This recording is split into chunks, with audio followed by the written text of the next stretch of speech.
Film की शुरुआत में हमें बगदाद के शहर में रेगिस्तान दिखाया जाता है, जहां पर आर्मी एजेंट्स की टीम अपने लीडर लू फेंग के साथ एक मिशन पर आई थी। लू आकर वहां पर ऑयल फैक्ट्री के लीडर से मिलता है, जो यहाँ पर फैक्ट्री कंट्रोल करने का काम किया करती थी। असल में ऑयल कंपनी की फैक्ट्री के लोग बहुत बड़ी मुसीबत में थे। इन पर हर रोज हमले हो रहे थे और यही वजह थी कि लू की टीम इनको यहाँ पर बचाने के लिए आई थी। फैक्ट्री की लीडर लू को बताती है कि उसने यहाँ पर 400 लोगों को बचाना है और हमें यहाँ से बचाकर ग्रीन जोन तक पहुँच जाना होगा। इसके बाद हमें गांव में क्रिस नाम का एक आदमी दिखाया जाता है, जिसके पास उसका भाई आया था। वो कहता है, भाई मैं आपके लिए एक मिशन लाया हूँ, जिसको पूरा करने पर हमें बहुत सारे पैसे मिल सकते हैं। हमें एक बस में कुछ लोगों को अगवा करना है। जब क्रिस अपने भाई की ये बात सुनता है तो उसे मना कर देता है, क्योंकि क्रिस कभी भी कोई गलत काम नहीं किया करता था। इसके बाद हम क्रिस के गाँव में ओवेन नाम के एक आदमी को देखते हैं, जो जमीन से पानी निकालने का काम किया करता था। क्रिस के गाँव में भी पानी की कमी थी। क्रिस अपने गाँव वालों से बहुत प्यार करता था, इसीलिए वो पानी निकालने के लिए ओवेन को बुलाता है। ओवेन अब एक कुएं से पानी निकालने की कोशिश करता है, मगर नहीं निकाल पाता। उस वक्त गर्मी भी बहुत थी और क्रिस के गांव के लोग बहुत गरीब भी थे। यहाँ पर ओवेन क्रिस से कहता है, अगर कुछ पैसों का बंदोबस्त हो जाए तो हम यहाँ से आसानी से पानी निकाल सकते हैं। ये सुनकर क्रिस ओवेन से कहता है कि ठीक है, मैं पैसे लेकर आऊंगा। उधर फैक्ट्री के अंदर लू अपनी टीम के साथ मिलकर ये प्लान कर रहा था कि हमें फैक्ट्री के लोगों को बचाकर हाईवे ऑफ डेथ से लेकर जाना होगा, तभी हम ग्रीन जोन तक पहुँच सकते हैं। ये रास्ता शॉर्टकट तो है, पर बहुत ज्यादा खतरनाक भी। इसके बाद यहाँ पर फैक्ट्री की लीडर सारे सिस्टम को लॉक करके एक पेन ड्राइव में महफूज करके अपने बैग में रख लेती है, ताकि सब कुछ उस ड्राइव में महफूज हो जाए और किसी को भी कोई खतरा ना हो। फिर वो अपना बैग अपनी एक असिस्टेंट को दे देती है। दरअसल फैक्ट्री की लीडर की असिस्टेंट लू की बेटी होती है। उसकी अपनी डैड यानी कि लू के साथ लड़ाई हुई थी, क्योंकि जब उसकी मॉम की मौत हुई तो लू उनके पास नहीं था। इसी वजह से लू की बेटी अपने डैड से नाराज थी और नफरत किया करती थी। जिसके बाद सभी लोगों को बस में बिठाकर ग्रीन जोन की तरफ ले जाया जाता है। जल्द ही ये हाईवे ऑफ डेथ के पास पहुंच गए थे। वहाँ का मंजर देखकर लियो की बेटी डर गई थी, क्योंकि आज तक कोई वहाँ से जिंदा नहीं गया था। हर तरफ गाड़ियाँ ही गाड़ियाँ थी, जिनका एक्सीडेंट होने की वजह से बहुत बुरा हाल था। लियो अपनी टीम से चारों तरफ नजर रखने का कहता है और फिर अपनी बस को लेकर आगे बढ़ता है, मगर रास्ते में 2 गाड़ियाँ थी,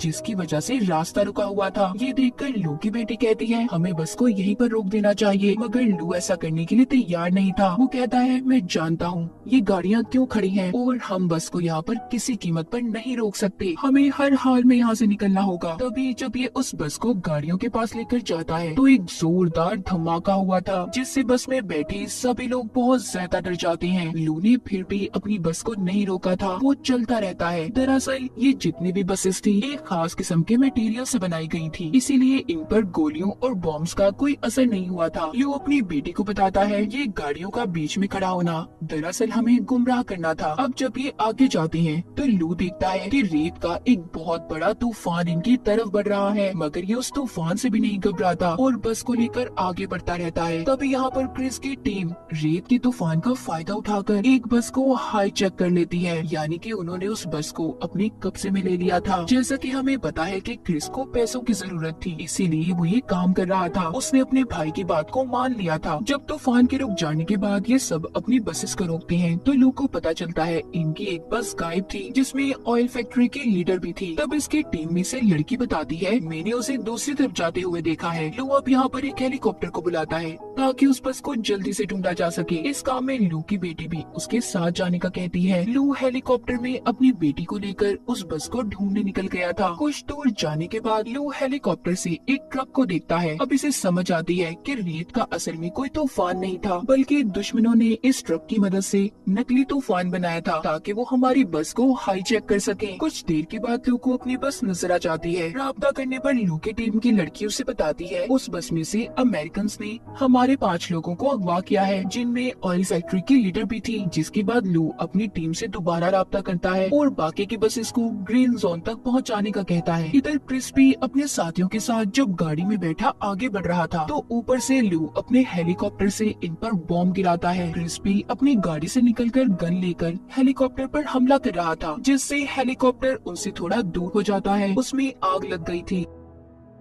क्रिस अपने भाई को अब एक खंडर में लेकर आया था, जहाँ पर लाकर उससे पूछता है कि ये किसका मिशन है, मुझे सच सच बताओ जिसमें इतना ज्यादा खतरा है, हेलीकॉप्टर से हम पर बॉम्ब गिराई जा रही है। तभी वहाँ पर ओवेन आता है जो कि क्रिस का दोस्त था। कहता है कि ये मिशन सारा प्लान मेरा था, उसने ऑयल फैक्ट्री के लीडर को भी अगवा कर लिया था। इसका मकसद ऑयल कंपनी के सारे सिस्टम को हैक करके यानी कि अपने कंट्रोल में लाकर, जिससे इसे बहुत सारे पैसे मिलने वाले थे। ऑयल फैक्ट्री की लीडर को भी ये बात समझ आ गई थी कि वो ओवेन नहीं था जो इनकी फैक्ट्री पर हमले करवा रहा था, ताकि जब हम अपनी जगह बदलकर ग्रीन जोन की तरफ जाने लगे तो ये रास्ते में हमें अगवा कर ले। क्रिस यहाँ पर ओवेन से कहता है तुम इतना बड़ा प्लान कैसे बना सकते हो, और मैं आगे अब इस प्लान में तुम्हारा साथ नहीं देने वाला, मुझे मेरे पैसे दो ताकि मैं यहाँ से जा सकूँ। ओवेन कहता है अभी कुछ और काम बाकी है, जिसके बाद तुम्हें तुम्हारे पैसे मिल जाएंगे। क्रिस का भाई भी यही कहता है कि अभी कुछ काम बाकी है, मगर क्रिस किसी की परवाह ना करते हुए कहता है कि अगले 2 घंटे के अंदर अंदर मुझे मेरे पैसे चाहिए। इतना कहकर वो वहाँ से चला गया था। क्रिस के जाने के बाद उसका भाई ओवेन से कहता है कि हमें अब उसके बगैर ही काम करना होगा, मगर ओवेन यहाँ पर उसके साथ गद्दारी करता है। उसने क्रिस के भाई को मार दिया था और फिर यहाँ से सब कुछ जाने का कहता है। उधर क्रिस भी अपने गांव में पहुँच गया था। उसे अपने भाई पर बहुत गुस्सा आ रहा था क्योंकि उसने सही बात नहीं बताई थी उसे, जिसके बाद वो थोड़ा खुद को सुकून में लाने के लिए बच्चों के साथ बाहर खेलने चला गया था। तभी उधर ल्यू आता है जो कहता है कि मैं यहाँ पर अपने लोगों को बचाने आया हूँ, जिनको तुमने अगवा किया है। मैं जानता हूँ मेरे लोग तुम्हारे पास हैं। क्रिस भी जवाब देता है कि मैं भी अपने गांव वालों को बचा रहा हूँ। जैसा कि हमें पता है क्रिस ने ये काम भी पैसों की खातिर सिर्फ अपने गांव वालों के लिए किया था, ताकि ये उनके लिए पानी का इंतजाम कर सके, और ये सारा प्लान ओवेन का था ताकि क्रिस भी उसका साथ दे सके, मगर ओवेन ने इसे धोखा दे दिया। फिर इसके बाद लोग वहाँ से चला जाता है। कुछ देर के बाद क्रिस एक खाली फैक्ट्री में आया था जहाँ पर वो अपने भाई की लाश को देखता है। तभी उधर लू भी आ गया था। इन दोनों की यहाँ पर बहुत लड़ाई होती है। कभी क्रिस लू पर भारी पड़ रहा था तो कभी लू, क्योंकि क्रिस को यहाँ पर ऐसा लग रहा था कि उसके भाई को लू ने मारा होगा, मगर जब वहाँ पर कोई चीज क्रिस के भाई पर गिरने वाली थी तब लू उसे बचा लेता है। यहाँ पर उसको पता चल जाता है कि उसके भाई को लू ने नहीं मारा बल्कि इसमें ओवेन का हाथ है। तभी वहाँ पर इन पर गोलियां बरसने लगती हैं। दरअसल यहाँ पर भी ओवेन ने अपने गुंडों को इन्हें मारने के लिए भेजा था, मगर ये उन गोलियों का मुकाबला करते हैं। क्रिस उन पर बॉम्ब गिराता है जिससे बहुत बड़ा धमाका हुआ था। खैर वो गुंडे तो वहाँ से भाग गए थे, मगर इस उसमें क्रिस की गाड़ी भी बर्बाद हो जाती है। ये दोनों समझ गए थे कि इनको एक ही इंसान को पकड़ना है और वो है ओवेन, जो इन दोनों का दुश्मन था। क्रिस कहता है कि मैं जानता हूँ इस वक्त ओवेन कहाँ पर होगा। उधर दूसरी तरफ ओवेन फैक्ट्री के लीडर और उसके कुछ लोगों को अपने साथ फैक्ट्री में ले आया था, जहाँ पर वो सिस्टम को खोलने की कोशिश करता है, मगर उस पर एक कोड लगा हुआ था। ओवेन फैक्ट्री के लीडर से जब कोड के बारे में पूछता है तो वो नहीं बताती। तभी वो उसके 2 लोगों को मार देता है, जिसे देखकर फैक्ट्री की लीडर डर गई थी। अब वो उसके बेटे को मारने की धमकी देता है। तो ये सुनकर फौरन फैक्ट्री की लीडर उसे बताती है कि ये कोड एक पेन ड्राइव में है जो मैंने अपने बैग में रखी थी, पर मैं ये नहीं जानती कि वो कहाँ पर है। मुझे बस इतना याद है कि वो बैग मैंने अपने असिस्टेंट को पकड़ाया था। तभी यहाँ पर फैक्ट्री के लीडर का बेटा अपनी मॉम के फोन पर कॉल करने का कहता है, जिससे उनके फोन के लोकेशन के बारे में पता चल जाएगा कि फोन और बैग कहाँ पर है। असल में वो बैग लू की बेटी के पास था जो इस वक्त क्रिस के गाँव में थी। उधर ही गाँव में लोगों को बाकी के लोगों के ग्रीन जोन में पहुंचने की खबर मिल जाती है। यहाँ पर उसकी बेटी उससे पूछती है कि आप क्रिस पर कैसे भरोसा कर सकते हैं। लू बताता है कि वो एक अच्छा इंसान है, लोगों की भलाई सोचता है, हम उस पर यकीन कर सकते हैं। तभी क्रिस को लू की डायरी मिलती है जिसे उठाकर वो उसके पास लेकर आया था। उसे कहता है कि क्या तुम इस लड़की को पसंद करते हो, तुम कितने खुशकिस्मत हो ना कि तुम्हें ऐसी लड़की मिली, तुम हर वक्त उसकी तस्वीर को अपनी डायरी में रखते हो। लू यहाँ पर बताता है तुम गलत सोच रहे हो, दरअसल वो मेरी बेटी है। इस बात पर क्रिस उससे माफी मांगता है। लू बताता है दरअसल जब मेरी वाइफ की मौत हुई तो मैं अपनी बेटी के पास नहीं था, जिस वजह से वो मुझसे आज तक नाराज है। वो कहता है और इस मिशन पर भी मैं इसीलिए आया था कि मैं अपनी बेटी को बचा सकूं, जो यहाँ ऑयल फैक्ट्री में काम करती है। क्रिस कहता है फिक्र नहीं करो, सब ठीक हो जाएगा, हम सबको बचा लेंगे, हम मिलकर मुकाबला करेंगे। तभी उन्हें कुछ गुंडों की आवाजें सुनाई देती हैं। वो जाकर उन गुंडों का मुकाबला करते हैं। यहाँ पर उन्हें पता चलता है कि उन्हें तो यहाँ पर ओवेन ने भेजा है, जो यहाँ पर फैक्ट्री के लीडर का बैग लेने आए हैं, जो लू की बेटी के पास था। उनके पास काफी सारे हथियार थे। उन्होंने सभी गाँव वालों को बंदी बना लिया था और अब वो फैक्ट्री के लीडर का बैग भी मांगते हैं, जिसमें पेन ड्राइव थी जिसमें सिस्टम का कोड लॉक था। क्रिस उन्हें वो बैग दे देता है, जिसे लेने के बाद वो वहाँ से चले गए थे। ऐसा करने पर लू और उसकी बेटी उससे बहुत नाराज थे। तब क्रिस कहता है कि मैं पूरे गांव वालों की जान को ऐसे खतरे में नहीं डाल सकता था। जब सुबह होती है तो क्रिस लू की बेटी से पूछता है कि आखिर उस बैग में क्या था जिसको देने पर तुम तैयार नहीं थी। वो बताती है उस बैग में एक पेन ड्राइव थी, जिससे ऑयल फैक्ट्री के सारे सिस्टम को हैक कर सकते हैं और पूरे बगदाद शहर के ऑयल को कहीं पर भी ट्रांसफर यानी कि भेजा जा सकता है। इस सिस्टम से ऑयल स्मगलिंग भी होती है, जिसके बाद किसी भी मुल्क या शहर को वो ऑयल बेच सकते हैं। और अगर ऐसा हो गया तो ये अब तक ऑयल की सबसे बड़ी चोरी होगी। दूसरी तरफ हम जर्मनी के शिप को देखते हैं, जिसका कैप्टन ओवन से फोन पर बात कर रहा था। इधर गांव से भी क्रिस और लू निकल गए थे, मगर लू की बेटी को ये लग रहा था कि वो दोनों मिलकर भी सब कुछ नहीं रोक पाएंगे, इसलिए वो भी गाड़ी लेकर उनके पीछे निकल जाती है। ओवन के पास भी उसके गुंडे बैग को लेकर पहुंच गए थे। वो फैक्ट्री के लीडर को अब बैग देकर पेन ड्राइव से लॉक खोलने का कहता है। वो जैसे ही पेन ड्राइव को सिस्टम में लगाती है, सारा सिस्टम ऑन हो गया था,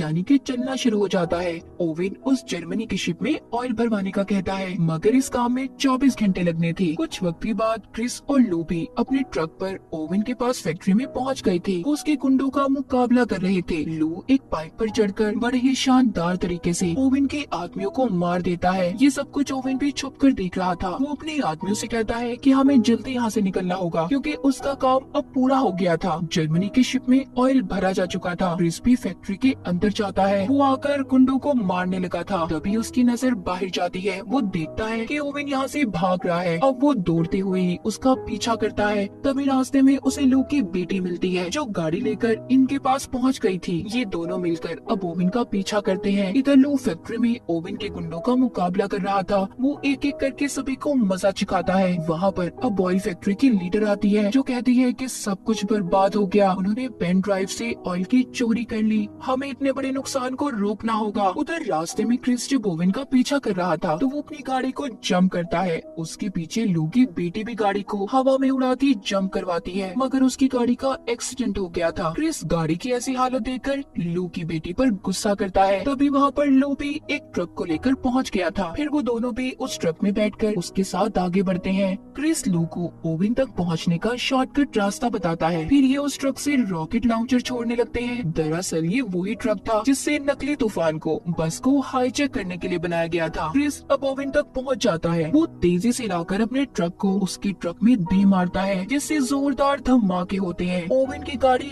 दूर जाकर गिरी थी। ओवन काफी जख्मी हो चुका था। वो जब क्रिस को देखता है तो अपनी गाड़ी को लेकर वहाँ से भाग जाता है। लू ने वापिस क्रिस को अपने ट्रक में बुला लिया था। क्रिस अब ट्रक से लटक गया था। वो रॉकेट लॉन्चर की स्पीड से ओवन की गाड़ी के पास आ जाते हैं, जिसकी वजह से उनका ट्रक भी काबू हो गया था। वो एक रस्सी को ओवन की गाड़ी से बांधकर अपने ट्रक को खाई में गिरा देते हैं और खुद उस रस्सी के सहारे लटक गए थे। ये देखकर ओवन उन पर हंस रहा था, मगर गाड़ी पर वजन ज्यादा होने की वजह से ओवन की गाड़ी भी खाई में गिर जाती है। लू ने उस रस्सी को छोड़ दिया था। वो अपनी बेटी के साथ एक पत्थर पर जाकर गिरता है और ओवन अपनी गाड़ी के साथ खाई में गिरकर मर गया था। यहाँ पर लू और उसकी बेटी तो बच चुके थे। ये दोनों देखते हैं कि इन्हें क्रिस कहीं पर नजर नहीं आ रहा। ये समझते हैं कि क्रिस मर गया। तभी लू की बेटी की नजर उसकी डायरी पर पड़ती है। जब वो देखती है तो उसमें उसकी और उसके मॉम की तस्वीर थी। लू बताता है कि मैं तुमसे और तुम्हारी मॉम से बहुत प्यार करता था। मैं कभी तुम्हें अलग करना नहीं चाहता था। ये सुनकर लू की बेटी उसके गले लग गई थी। तभी लू के पाँव को नीचे से क्रिस पकड़ लेता है, जो अभी भी जिंदा था। ये दोनों उसे ऊपर खींच लेते हैं। तीनों तो बच गए थे, मगर अब ये सोचते हैं कि यहाँ से कैसे निकलेंगे। तब लू के दिमाग में एक आइडिया आता है। वो कहता है कि हमें यहाँ पर बहुत जोर से शोर मचाना चाहिए ताकि कोई इनकी मदद कर सके। कुछ वक्त के बाद दिखाया जाता है इन्होंने जर्मन के उस शिप को भी पकड़ लिया था, जिसको ओवन ने ऑयल बेचा था। क्रिस के गांव में भी पानी आना शुरू हो जाता है। ये काम क्रिस और लू ने मिलकर किया था। सब गांव वाले बहुत खुश थे। फिर लू की टीम उसके पास आकर अगले मिशन के बारे में पूछती है। तब क्रिस भी उससे ये वादा करता है कि हर मिशन में वो उसका साथ देगा। और इसी के साथ इस फिल्म की कहानी यहीं पर खत्म हो जाती है।